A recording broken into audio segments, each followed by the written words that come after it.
Hello friends, કેમ છો? મજામાં? આજે આપણે કરીશું કુર્તીનું કટિંગ, જે હું તમને માપ લઈને બતાવીશ. મારે રેડી કુર્તીનું માપ છે, એટલે હું તે પ્રમાણે માપ લઈશ. મેં 2 મીટર અસ્તર લીધું છે, તેને આવી રીતે ફોલ્ડ કરેલું છે, ડબલ ફોલ્ડ કરેલું છે. હવે આપણે માપ લઈશું ગળાનું. ગળાનું માપ છે 2.5 ઇંચ અને શોલ્ડરનું માપ છે 4.5 ઇંચ. ગળાની લંબાઈ છે 5.5 ઇંચ. આવી રીતે પટ્ટીથી બોક્સ બનાવી દેવાનું, આવી રીતે, અને ગોળ આકાર આપી દેવાનો. હવે લઈશું આર્મ હોલનું માપ. આર્મ હોલનું માપ છે 7 ઇંચ. 7 ઇંચ ઉપર આપણે આવી રીતે નિશાન કરી દઈશું.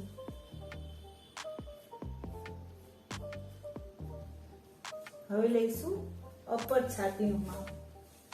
જે મારી રેડી કુર્તીમાં છે 22 ઇંચ, એના અડધા થાય છે 11 ઇંચ. આવી રીતે 11 ઇંચ અને 1.5 ઇંચ પ્લેટ માટે. આવી રીતે શેપમાં ગોળ દોરી દઈશું. હવે લઈશું કમરનું માપ. કમર છે 20.5 છે, એટલે 10 અને 2 પોઈન્ટ લઈશું. આવી રીતે 10 ને 2 પોઈન્ટ લઈશું. અને હિપનું માપ છે 23 ઇંચ, એટલે તેના અડધા 11.5. 11.5 ઉપર માર્ક કરીશું. કમરનું માપ કોઈ ફિક્સ હોતું નથી, પણ આવી રીતે વચ્ચે જ, આવી રીતે હિપ અને અપર છાતી આવી રીતે વચ્ચેનો જે ભાગ આવે ત્યાં જ આવી રીતે દોરી દેવાનું. આપણે કાપનો ભાગ છે, જે આપણે ચાક પણ કહી શકીએ, તે 20.5 ઉપર લઈશું. 1/2 ઇંચ ઊંચું નીચું થાય તો વાંધો ના આવે, ચાલે. આવી રીતે શેપમાં દોરી દેવાનું. 1.5 ઇંચ, છેકથી છેક 1.5 ઇંચ લઈશું, અને જ્યાં ચાકનો ભાગ આવે ત્યાં 1 ઇંચ માપ લેવાનું.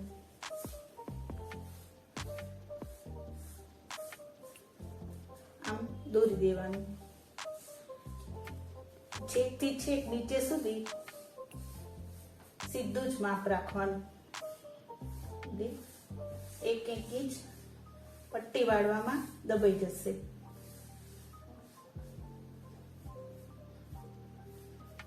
આવી રીતે ઘેરનું નિશાન કરી લીધું છે, છેક સુધી સરખું જ રાખવાનું.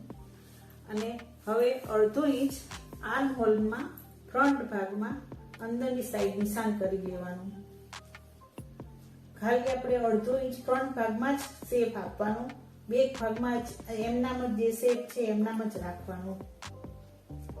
અને જે શોલ્ડરનો ભાગ છે ત્યાં 1/2 ઇંચ આવી રીતે ત્રાંસુ કાપી દેવાનું.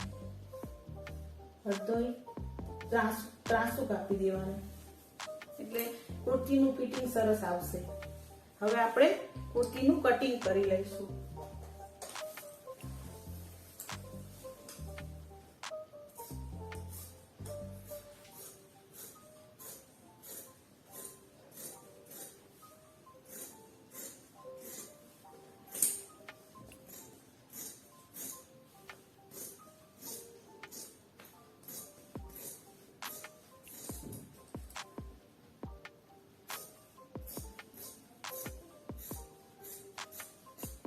આવી રીતે એક્સ્ટ્રા કાપી દેવાનું. હવે જ્યાં ચાકનો ભાગ છે ત્યાં નિશાન કરી દઈશું. હવે તે શોલ્ડરનો જે 1/2 ઇંચ ભાગ છે ત્યાં ત્રાંસુ કાપી દઈશું.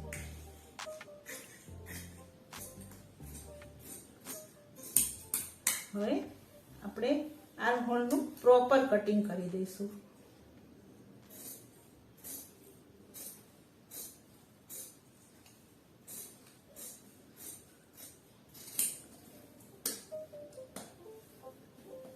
રીતે શેપ એકદમ શેપ ગોળ રહે એવી રીતના કટિંગ આવી રીતે કરી દેવાનું.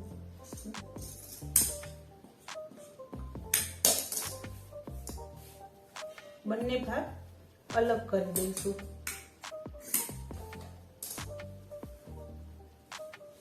બંને અલગ કરી દઈશું.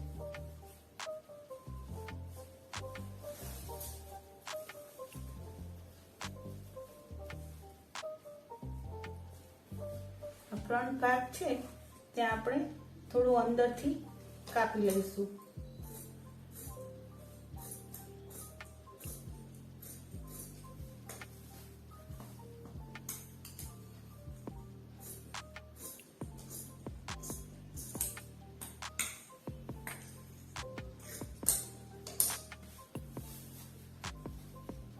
આવી રીતે અસ્તરનું કટિંગ થઈ ગયું છે.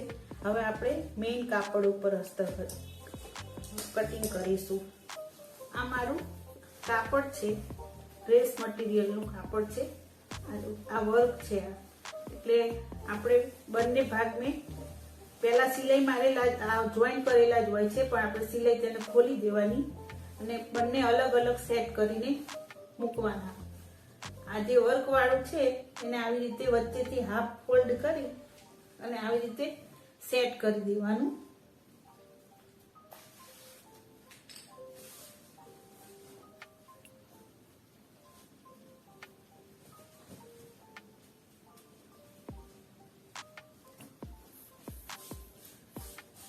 હવે આ જે બેકનો ભાગ આપેલો હોય છે તેને આવી રીતે હાફ ફોલ્ડ કરવાનું. આપણે જે સાઈડમાં જે કાપડ વધશે તેમાંથી બાયનું કટિંગ કરીશું.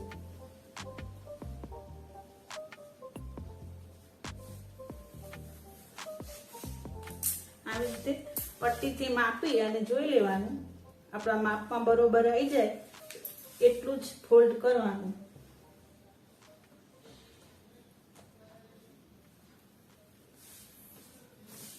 આમ ઉપરા ઉપરી બંને આ બાજુના ભાગથી એકદમ બરોબર આવી જાય એવી રીતે સેટ કરી દેવાનું.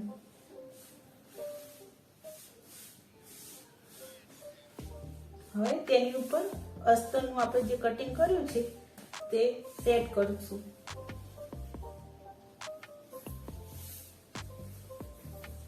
આપણે જે બેક વાળો ભાગ છે એ જ લેવાનો.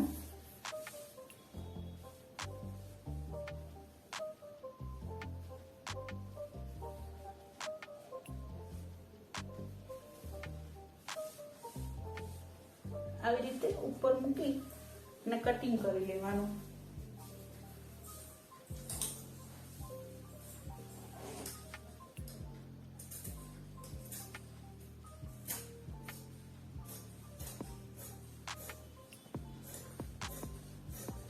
આ થોડું મોટું 2 પોઈન્ટ જેટલું કપાય તો ચાલે. પછી સિલાઈ મારી અને જે એક્સ્ટ્રા હોય તેનું કટિંગ કરી દેવાનું.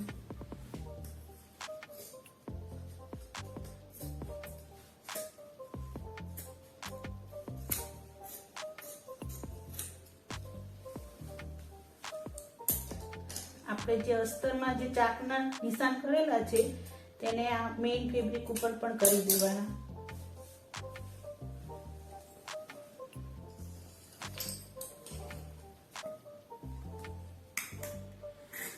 હવે શોલ્ડર એકદમ બરોબર જ કાપવાના, એમાં એક્સ્ટ્રા નહીં રાખવાનું.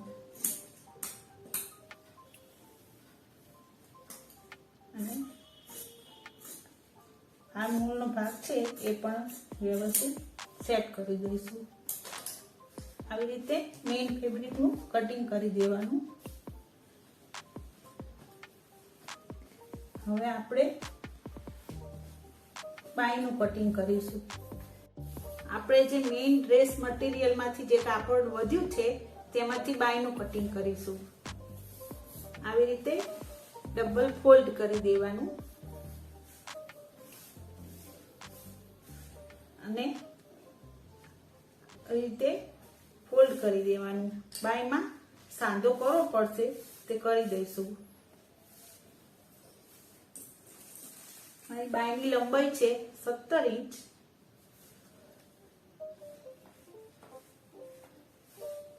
અહીંયા એક માર્ક કરીશું અને 17 ઇંચ ઉપર એક માર્ક કરીશું અને 1 ઇંચ એક્સ્ટ્રા લઈશું એટલે 18 ઇંચ. રીતે 18 ઇંચ ઉપર માર્ક કરીશું. મોરીનું માપ છે 5.5.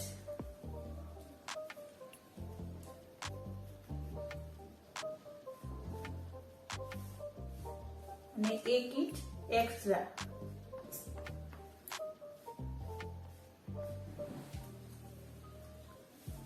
અહીંયા ઉપરથી જે માપ લીધેલું છે મેં બાયનું તે 8 ઇંચ છે અને 1 ઇંચ એક્સ્ટ્રા.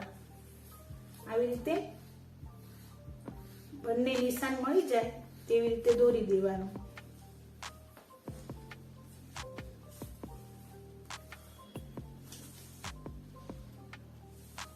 અહીંયા મેં 18 ઇંચ તે લીધેલું છે, આપણે અહીં નીચે સુધી દોરી દઈશું.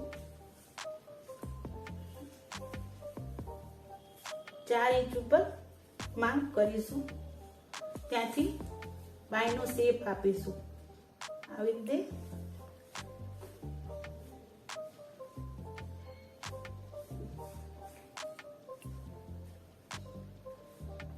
શેપ આપી દેવાનો બાયનો.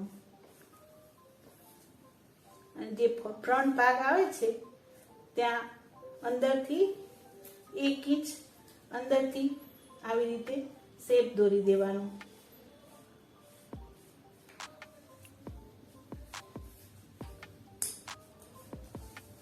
હવે બાયનું કટિંગ કરી લઈશું.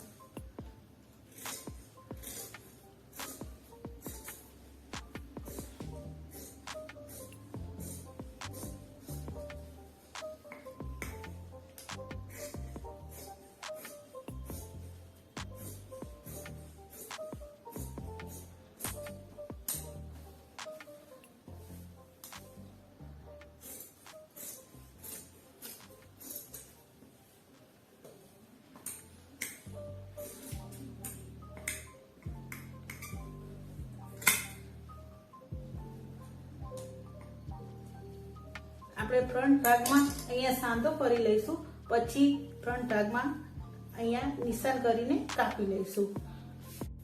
આવી રીતે કુર્તીનું કટિંગ કરી લીધું છે અને આગળ સ્ટિચિંગનો વિડીયો જરૂર જોજો.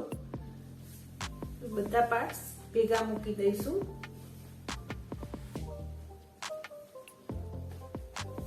જો મારો વિડીયો ગમ્યો હોય તો લાઈક કરજો, શેર કરજો, સબસ્ક્રાઇબ કરજો અને ના સમજાય તો કમેન્ટ્સ કરજો. હું રિપ્લાય આપવાની જરૂર કોશિશ કરીશ.